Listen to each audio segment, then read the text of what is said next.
Welcome back viewers. आज का हमारा टॉपिक है भारतीय वनों के प्रकार, काइंड्स ऑफ इंडियन फॉरेस्ट। तो बिना किसी देरी के शुरू करते हैं आज के टॉपिक को। जैसा कि आप मैप में देख सकते हैं कि अलग अलग प्रकार के वनों को दर्शाया गया है, जिसमें tropical evergreen forest, tropical deciduous forest, mountain forest, mangrove forest, tropical form forest. इन सभी प्रकार के वनों को जानेंगे विस्तार से। भारत में वन वर्षा का अनुसरण करते हैं, अर्थात जहां पर जिस तरीके की वर्षा होती है, जहां पर कम वर्षा हो रही है वहां पर कम वर्षा वाले वृक्ष उगते हैं, जैसे आप राजस्थान में देख लें। और जहां पर अधिक वर्षा होती है वहां पर सदाबहार वन देखने को मिलते हैं। जिन भागों में भारी वर्षा होती है वहां वन घने हैं।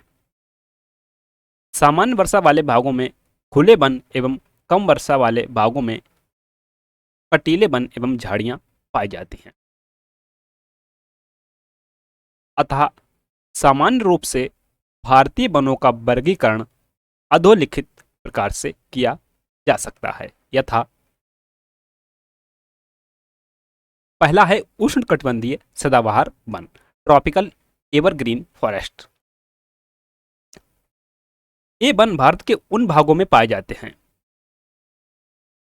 जहां औसत वार्षिक वर्षा सॉरी जहां औसत वार्षिक तापमान 22 डिग्री सेल्सियस तथा वर्षा 200 सेंटीमीटर या इससे अधिक होती है। कि उष्णकटिबंधीय सदाबहार वन के लिए आदर्श दशा क्या है? 22 डिग्री सेल्सियस औसत वार्षिक तापमान और वर्षा 200 सेंटीमीटर या इससे फिर अधिक। अतः यहाँ ऐसे वृक्ष उगते हैं जो साल भर हरे भरे रहते हैं,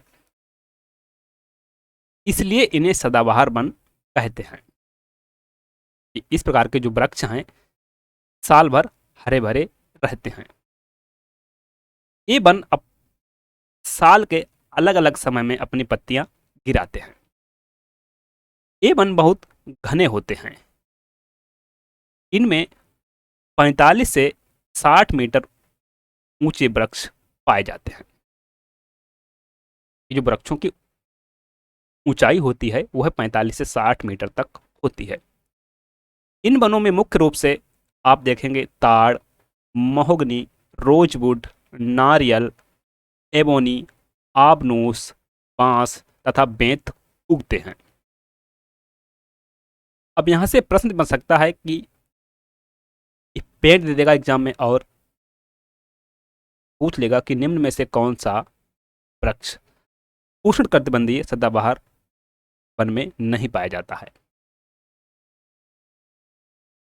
तो इन सबको आप याद रखिए, ताड़, महोगनी, रोजवुड, नारियल, एबोनी, आबनूस, बांस तथा बेंत उष्णकटिबंधीय सदाबहार वनों में मिलते हैं। भारत में इस प्रकार के वन 45 लाख हेक्टेयर क्षेत्र में फैले हैं। सदाबहार वन असोम में, मेघालय, त्रिपुरा, मणिपुर, अंडमान निकोबार द्वीप समूह, पश्चिमी घाट, हिमालय की तराई तथा कर्नाटक के पश्चिमी भागों में मिलते हैं। कर्नाटक के पश्चिमी भाग अर्थात जो पश्चिमी घाट का पश्चिमी हिस्सा है वहां पर इस प्रकार के वन मिलते हैं।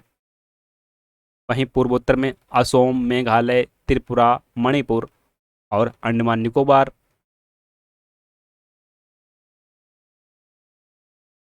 सदाबहार वनों की प्रमुख विशेषताएं।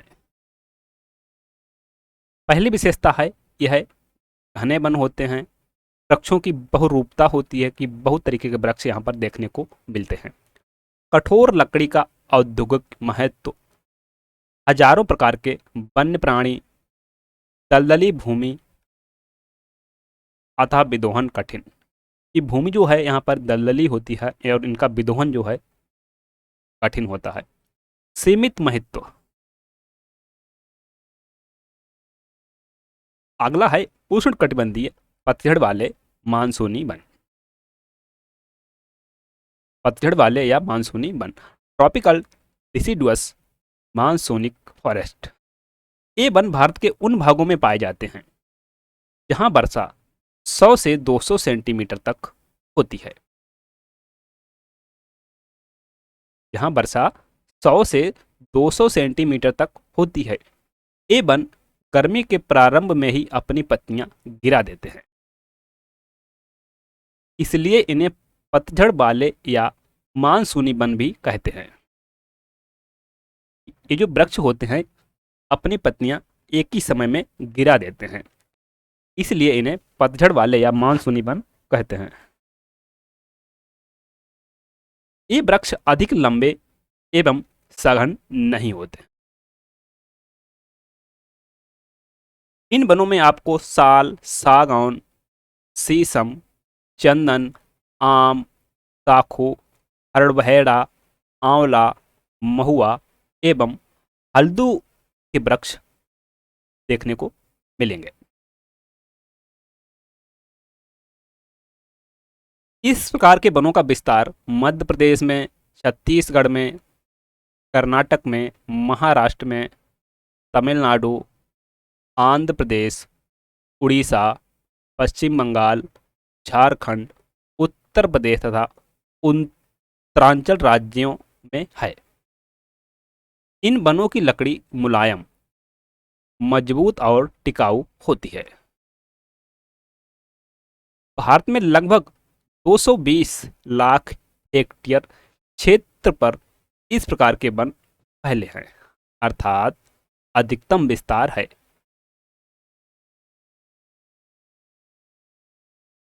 पतझड़ वाले वनों की विशेषताएं। वृक्ष कम लंबे व खुले वन, समान प्रकार के क्षेत्रीय वृक्ष, अधिक व्यावसायिक लकड़ियां, देश के सर्वाधिक आर्थिक महत्व वाले वन, चारागाह व कच्चा माल मिलना, इनको बराबर पुनः स्थापित करना, देश के सर्वाधिक क्षेत्र विस्तार वाला वन, अर्थात जो पतझड़ वाले वन हैं इनका विस्तार सर्वाधिक है देश में। अगला जो वन है वह है उष्णकटिबंधीय घास के मैदान। शुष्क मैदानी भागों में घास के मैदान पाए जाते हैं। इन भागों में वर्षा 50 से 100 सेंटीमीटर तक होती है। यहाँ वर्षा ऋतु में लंबी लंबी घास उगाती है। नदी, झील एवं आर्द्र भागों के निकट पतझड़ वृक्षों के कुंज या कतारें भी पाई जाती हैं। मैदानी भागों में अब घास के मैदान समाप्त हो चुके हैं। मैदानी भागों में अब घास के मैदान समाप्त हो चुके हैं। यहाँ सभी ओर से सिंचाई की सहायता से कृषि का विस्तार किया गया है। कि आप देखेंगे अब चरागाह समाप्त हो चुके हैं, हर जगह भूमि को कृषि योग्य बना लिया गया है। परंतु पठारी भागों में कहीं कहीं घास के क्षेत्र पाए जाते हैं। इस प्रकार की वनस्पति कर्नाटक, आंध्र प्रदेश, मध्य प्रदेश, छत्तीसगढ़ के पठारी भागों में पाई जाती है। अगला है शुष्क मरुस्थलीय कांटेदार वनस्पति, एरिड थ्रॉनी वेजिटेशन।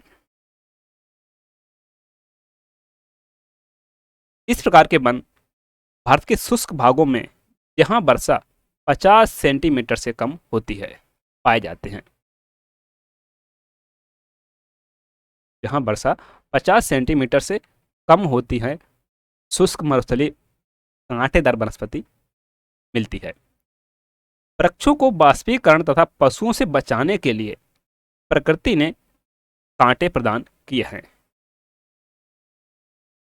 कि जो शुष्क मरुस्थलीय वनस्पति है वह कांटेदार है, क्योंकि इससे उनका बाष्पीकरण कम होता है और पशुओं से बचाव भी प्राप्त होता है। इन भागों के वन छोटे छोटे वृक्षों या कटीली झाड़ियों के रूप में होते हैं। इन वृक्षों की छाल मोटी तथा पत्तियों के साथ कांटे होते हैं। मोटी छाल वृक्षों को गर्मी से रक्षा करती है।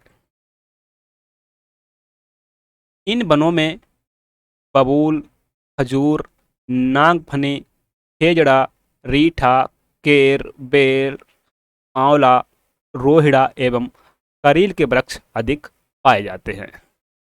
भारत में इस प्रकार के वनों का विस्तार राजस्थान में, गुजरात में, दक्षिण पश्चिमी पंजाब में, हरियाणा में, दक्षिण पश्चिमी उत्तर प्रदेश, मध्य प्रदेश तथा भीतरी कर्नाटक में है। मरुस्थलीय वनों की विशेषताएं। इन वनों में छोटे छोटे बिखरे हुए एवं कांटेदार व कम पत्ती वाले वृक्ष उगते हैं। यहाँ जो वनस्पति है मरुस्थलीय, यह बिखरे छोटे और जो इसके पत्ते होते हैं वह कांटे के रूप में बदल जाते हैं। इनकी लकड़ी का उपयोग केवल ईंधन के लिए किया जाता है, इसका कोई व्यावसायिक महत्व नहीं है। खजूर, रोहिड़ा, बबूल आदि वृक्ष मानवोपयोगी हैं। अगला है डेल्टाई वन, डेल्टाई फॉरेस्ट। इस प्रकार के वन नदियों के डेल्टाओं में पाए जाते हैं। डेल्टाई भूमि समतल तथा नीची होने के कारण उसमें समुद्र का खारा जल प्रवेश कर जाता है, अतः इन भागों में सदाबहार ज्वारीय वन मिलते हैं। समुद्र के खारे जल के प्रभाव से इन वृक्षों की लकड़ी कठोर तथा छाल क्षारीय हो जाती है। इनकी लकड़ी का उपयोग नाव बनाने तथा छाल का उपयोग चमड़ा पकाने तथा रंगने में किया जाता है। इस प्रकार के वन आपको ब्रह्मपुत्र नदी के डेल्टा पर, महानदी के डेल्टा पर और कुछ गुजरात के क्षेत्र में भी देखने को मिल जाते हैं।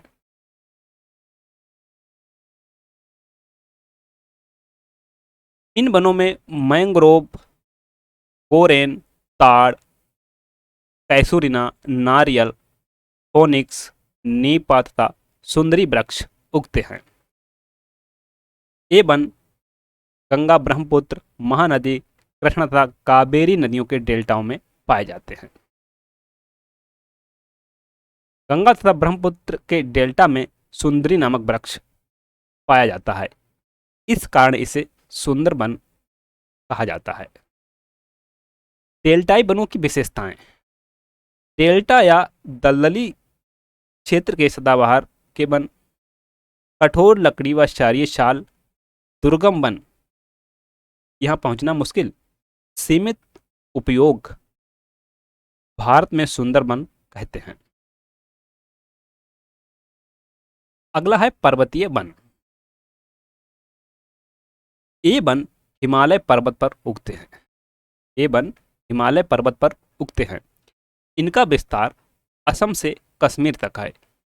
ये वन ऊंचाई के साथ साथ बदलते रहते हैं कि जिस तरीके से ऊंचाई बढ़ती जाती है उस तरीके से पेड़ों का आकार भी बदलता जाता है, क्योंकि ऊंचाई के साथ साथ जलवायु के तत्वों की मात्रा में अंतर आता जाता है। हिमालय पर 1500 मीटर की ऊंचाई तक सदाबहार एवं पतझड़ वाले वन उगते हैं। 1500 से 2500 मीटर तक शीतोष्ण कटिबंधीय चौड़ी पत्ती वाले वन पाए जाते हैं। इसमें ओक, देवदार, कार्क, बर्च और मैपिल के वृक्ष उगते हैं। 2500 से 4500 मीटर की ऊंचाई तक कोणधारी वन उगते हैं।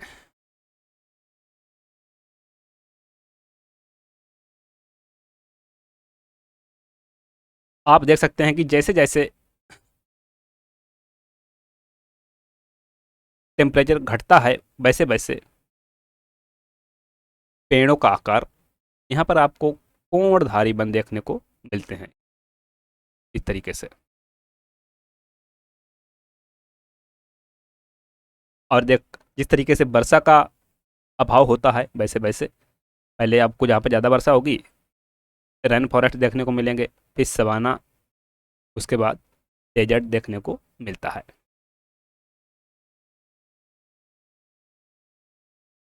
इन वनों में फर, स्प्रूस, चीड़, सनोवर तथा ब्लू पाइन के वृक्षों की प्रधानता रहती है।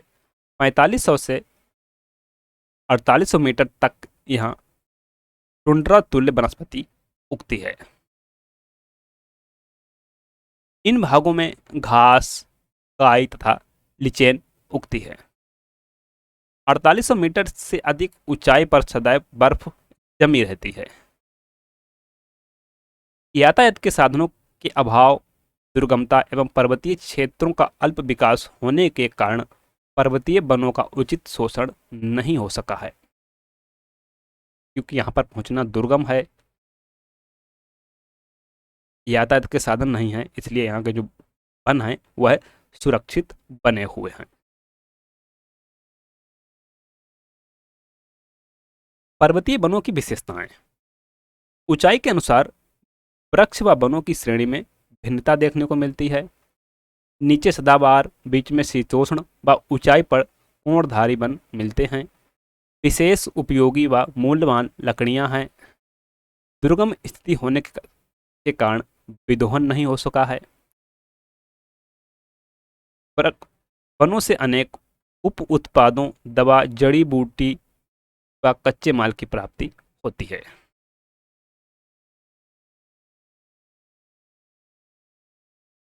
Thanks for watching. मिलते हैं नेक्स्ट वीडियो में एक नए टॉपिक के साथ। तब तक नमस्कार, जय हिंद।